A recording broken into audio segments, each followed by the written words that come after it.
Alright guys, what's going on? This is Lavish Car Reviews. I'm Jason here with my buddy Jay Little, and we're checking out his BMW M5 V-10.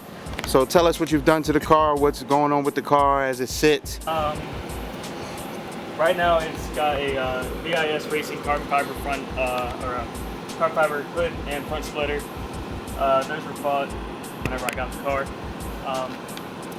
The underneath the hood is a V10. From the factory, it makes 507 horsepower, 383 pound-feet of torque. Alright. It's got a little bit of a tune on it, so it's probably making about 520 and 400 pound-feet of torque. Not much else to it besides cold air intakes on the front end.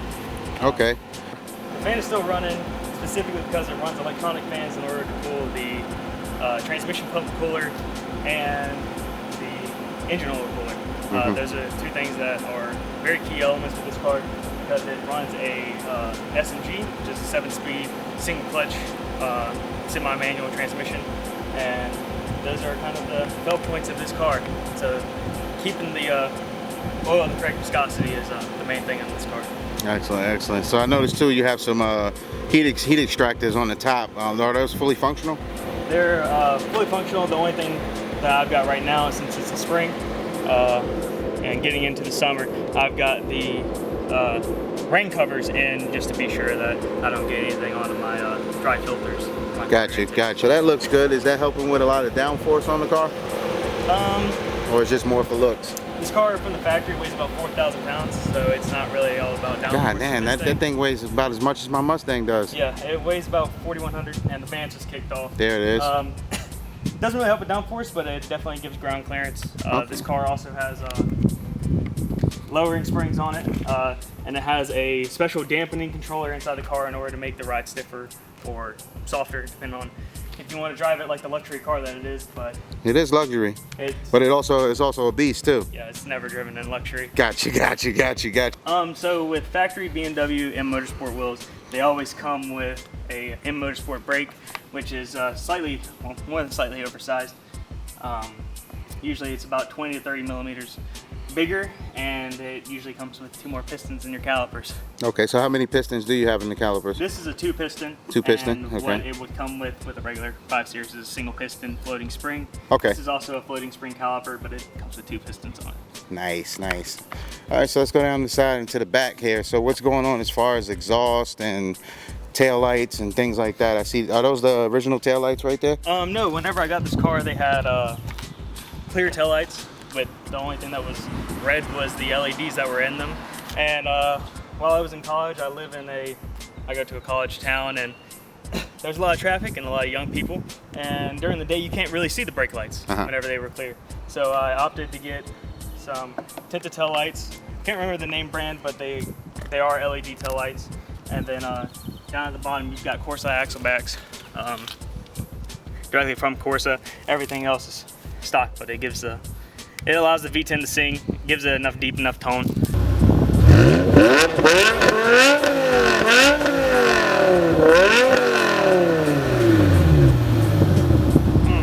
And sends a couple burbles out. This is a factory rear diffuser. Okay. It's very difficult to actually find a diffuser for these cars, specifically because of this main duct here. Because this duct connects to where you would have a spare tire at, but what's actually in there is a pump and a spare tire patch kit.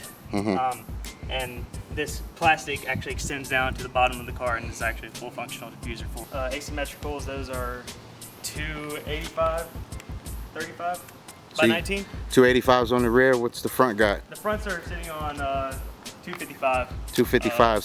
So they are staggered. Yeah, it's always going to be staggered on these cars. I got to stagger my tires. The car sits with a 3.62 limited slip diff in the rear. Gotcha. So, now, this car's not all-wheel drive, is it? No. It's, okay, so it's rear-wheel drive. Okay, yeah. Good. All right, guys. Well, we saw the outside. Now let's pop that hood and see this beautiful engine. You know, look at that beautiful carbon fiber right there. I just got to touch it. I'm sorry. That carbon fiber is just gorgeous. So we're gonna pop the hood for you. All right. So there's that big V10 authentic. So all you guys out there that thought it was a V6 and we just wouldn't open the hood, no sir, it is an original M5 V10. 2 intakes. Why does it have 2 intakes? It's got a lot of air to move. This car runs at a 12-to-1 compression ratio, so it runs a very high compression for what it is. Gotcha. What it actually is, it's a flat plane crank V10 that's F1 expired. And probably the most key and iconic thing about it is that this is BMW's only V10 that they have ever made, the only V10 that they possibly will ever make with their move to twin turbos and everything. The only thing that has more cylinders than it is the 6-liter V12 that's in the 760 I's, and the V12 that's in the McLaren P1, or not P1, or not P1, F1. F1, got you. F1. McLaren F1. Yeah. Okay, got you. Now, on this motor, do you plan in the future to get any power adders, any boost? I want to move to E85. It's a 5-liter V10. There's a guy out in California. Some BMW guys might know him. His name is Troy Jepp, or I think that's how you pronounce his name. But he specializes in making strokers for these engines, and the biggest stroker that he makes for is a 6-liter V10. Got you. The thing's a monster. The thing makes 660 horsepower naturally aspirated. No one makes a turbo kit for it right now. The only people that are in the process of making a turbo kit for it is Gentani out in California. They work a lot with Troy Jepp. But there's a company called G-Power out in Europe, and I believe as I sit, they normally don't take donator cars. They just sell you the car as a total, and normally it's about, I think it was $130,000 to get a twin supercharged car, centrifugal supercharged. About $130,000. $130,000. Guys, this is serious business right here. So if you want to upgrade these cars, you better have some bags. Yeah. You gotta have a little scratch to mess around with this, but it is beautiful. And that's also including the M6, which the M6 is the coupe version of this car. It weighs about 300 pounds less and uses the same engine and transmissions. All right, future upgrades besides the power adders and the E85 fuel, what do you plan to do to the car? Any cosmetics, external upgrades, mods? Absolutely gonna try and get headers at some point, but those are anywhere between your $3,500 to $6,000, depending on which brand you choose. And then the other thing I want to do is I want to absolutely get new wheels for this car. The chromes they're good. They're a lot better than the alloys that came on it. They're just the chrome version, but it definitely needs some more flair. It looks too much like a dentist car for it to be. Got you. I know exactly what you're talking about, yeah. 2006 V10. It's a gorgeous car. Give you another shot of that car right there. See how you see the Mustang in the background with the trunk open. But we're gonna go inside this car and we're gonna check it out, see what's going on inside as far as accessories and different things like that. All right, guys, this is Lavish Car Reviews. We are inside the BMW M5 V10. Gonna take a ride with my buddy Jay Little right there. Yeah, see. Yeah. He's got that bull there, but you know, we're gonna turn that around because they gotta give us a bag if they want us to promote for them, you know, so. Since this car is a 2006 model, this is before Bluetooth was really added into BMW. In the 2008 models, I believe, they were really added. But this car comes with connection to your phone just only for calls. Because as the car sits right now, it's sitting at 400 horsepower. You click this power button, it goes to 500. And then that's the traction control button. And then the electronic dampening, I have it on the stiffest setting possible. That's the softest setting, but my tires rub on that setting. So I go to the stiffest, and then this right here is the transmission shifting setting for whether you want soft, decent shifts or very hard and fast shifts. More aggressive. Yeah. Gotcha. Now, what do you have on the dash here? Let's see if we can get that. So on the dash, you got a speedometer. It goes up to 200 miles an hour. The top speed of this car is 204, as said by BMW. You have a digital display on what gear you're in, and you have a tactometer that goes to 8,200 RPM. Got you. So we got 200 on the dash. What does she rev out at? 8,200. 8,200, because you know that's that flat plane. Mm-hmm. That flat plane crankshaft is just built for revs. That button, that's the 500 horsepower plus button. So that gives you over 500 horsepower and the M dynamic suspension and traction control and everything. And then there's a section down here.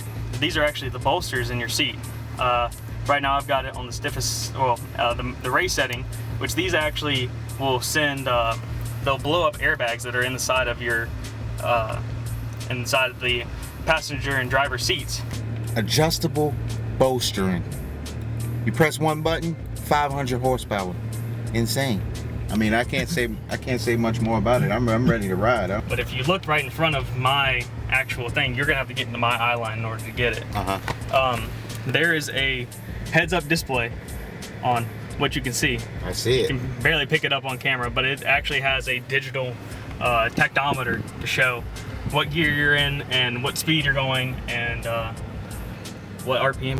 It's a. What's going on, YouTube? So apparently we were at the gas station and this guy in this Mercedes-Benz, was it AMG? E63 AMG. E63 AMG wants to race Jay Little's M5 V-10. So we're gonna line up with this dude and dude, this is a killer road. I don't. He wants to race on this. I think he wants to go down this turnaround and get back on the straight. This guy wants to race from a dig. Fully We are in Mexico, by the way. We are in Mexico. What, remember that. What displacement? Is it a 5 what? Oh, go ahead.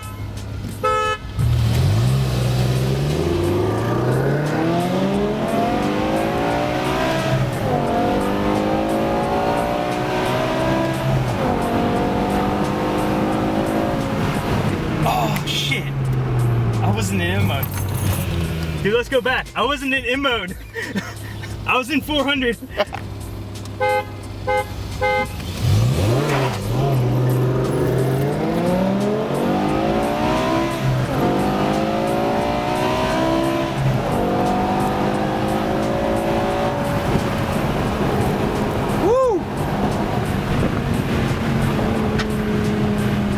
Did you feel me lose traction? Yeah. Well, we definitely had some wheel hop there, so I think we could take him in the 40 roll. We're gonna go on the 40 roll down here in Mexico, and we're gonna see if we can beat this guy at least one time, and then we're gonna head back to the meetup location. All right, guys. So we're about to race this Mercedes-Benz again. It's AMG. Was it E320? E63. E63. We're gonna get him on a 40 roll, so we're gonna slow down a little bit. Go. Oh yeah, baby. Come on, baby. We got him. Cool guy though right there, man. Cool guy.